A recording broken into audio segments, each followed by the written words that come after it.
और मुद्दे आपको बताए दिए। और पिछले बहुत दिन से 13 महीने दिल्ली में आंदोलन चलाया। इशू गांव गरीब किसान आदिवासी का था, इशू बेरोजगार का है, महंगाई का है। हमारे तो 5-6 इशू हैं, लेकिन जनता के इशू आंदोलन के माध्यम से ये हुआ कि जनता अपनी बात अपनी भाषा में सरकार तक बात पहुंचाना शुरू कर दिया। उसका रिजल्ट भी ये है कि जब भी कोई वोट मांगने गांव में जा रहा तो जनता उससे क्वेश्चन कर रही है।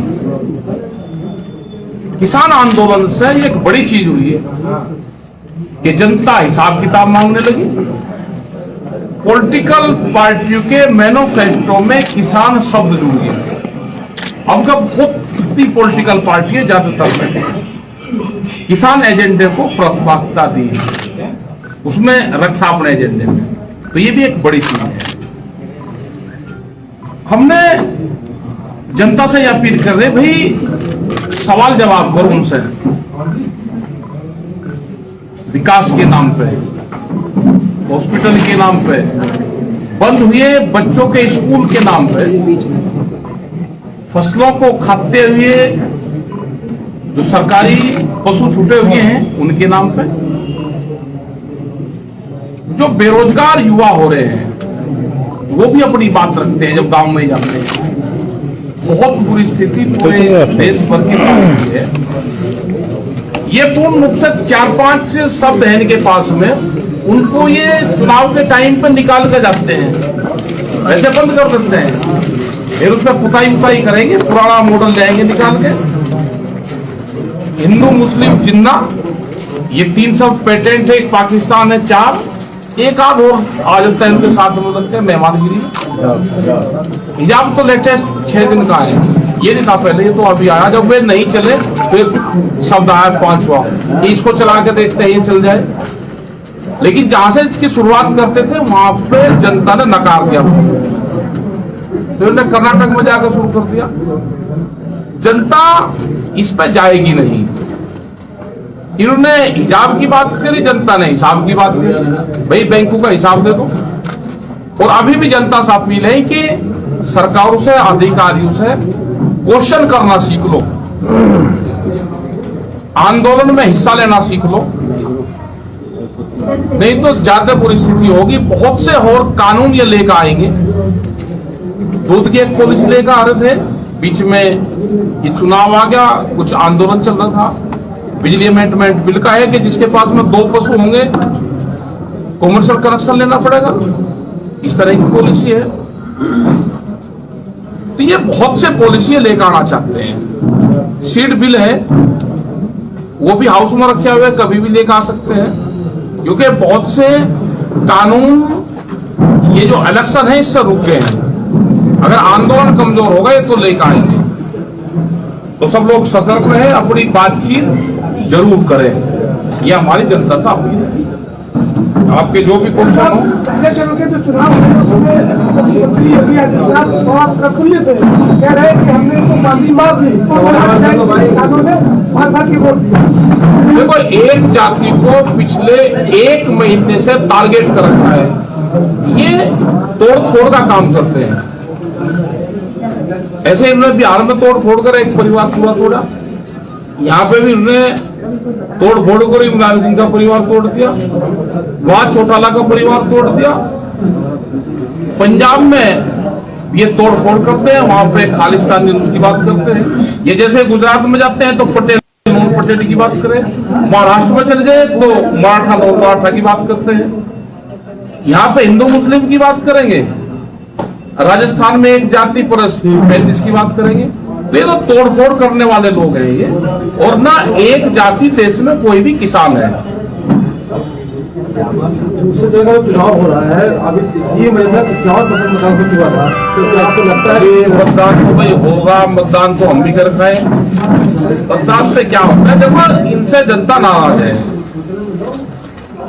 वोट तो इनको दे नहीं रहे भाई, और जिस हिसाब से बता रहे हैं इसका मतलब ये तो इलेक्शन कमीशन से भी बड़े हो गए।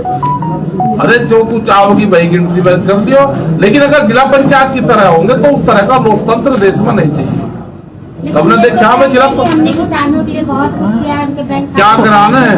अरे हमें कर हमारा आप और ये जो MSP पे वो किसान नहीं कर रहे। हाँ किसान नहीं कर रहे, उसको कोई और कर रहे, किसान तो है ही नहीं। भरत दिखावे जाके, भरत दिखाए, मतलब फसलों का दाम देते नहीं और आंदोलन कोई और कर रहा। आप रेट दे दो, मतलब वैसे ही खाते में गिर रहे, बिना ही फसल गिरे खाते में पैसे गिर रहे। हम कह रहे फसलों का दाम दे दो। फ्री राशन बांट रहे हैं, उसके क्या करें? और ये तो चाह रहे हैं कि देश को गरीब करना चाह रहे हैं, देश गरीब हो और राशन में राशन को ही देश में विकास मानना चाहिए। मतलब फ्री दे रहे, आप हमको काम दे दो, खरीद लेंगे। ये पूरा जो बाजार है पूरे भरे, ये कोई चीज बेच के खरीदते होंगे ना सारी चीजें। हमको भी रोजगार दे दो, मतलब रोजगार चाहिए हमको, फ्री राशन नहीं चाहिए, रोजगार आपको। उसकी बात करो, 2 करोड़ रोजगार कहाँ गए देश में? क्या देश के प्रधानमंत्री ने झूठ बोला? क्या ये उसके लिए माफी मांगेंगे? क्या ये जनता इसी के लिए इसको सजा देगी?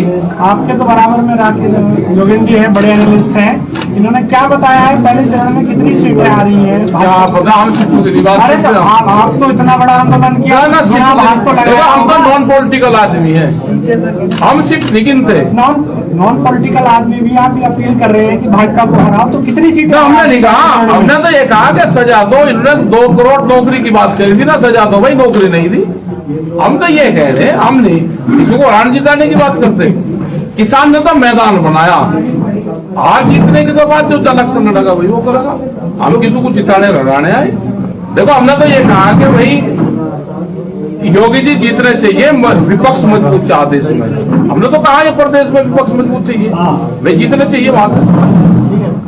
तो क्या कहें इससे ज्यादा भाई क्या कह सकते हैं? हम तो मौजूदा मुख्यमंत्री को जीत की बात करी कि विपक्ष मजबूत रहेगा, जीतना चाहिए। किसानों जब भी कोई सरकार आती है किसानों की बात करती है, मगर जब चुनाव खत्म हो जाता है तो उनको लोहे की लाली पात मिल जाती है। देखो ये बात, कुछ मुद्दे हैं इनके, 4-5 सवाल है।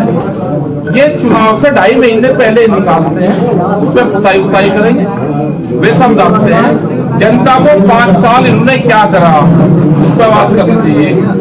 जाते हैं मजदूर पर बात करनी चाहिए, जिस तरह से मजदूर यहाँ से पैदल गए, पुलिस की लाठियां खाई।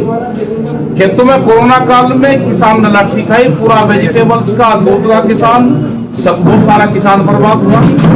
कोरोना काल में जो लोग मरे, जो ये पार्लियामेंट के मंदिर में झूठ बोल सके तो मेरी क्या समझ तो सबको जाना चाहिए। इन्होंने कहा कि कोरोना में एक किसी की डेथ नहीं हुई, कोई सर्टिफिकेट ना हमें कोई नॉलेज है। जो वहां पे पहले तो जब गए पहली बार तो माथा टेक क्या, और उसी मंदिर में झूठ बोल दिए। देखो अगर झूठ का कंपटीशन कभी होगा तो या बीजेपी पहले नंबर पाएगी, सीट जीतेगी।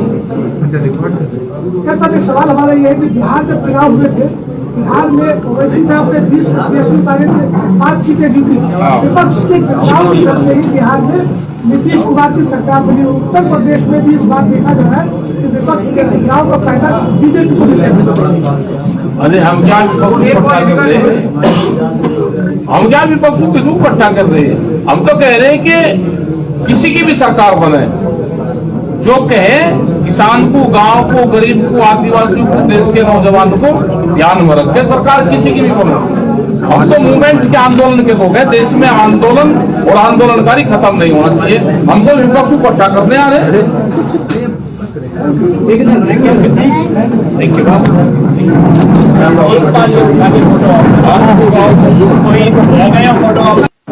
खबरों में बने रहने के लिए फोरम 4 को सब्सक्राइब करें और नोटिफिकेशन पाने के लिए बेल आइकन दबाएं।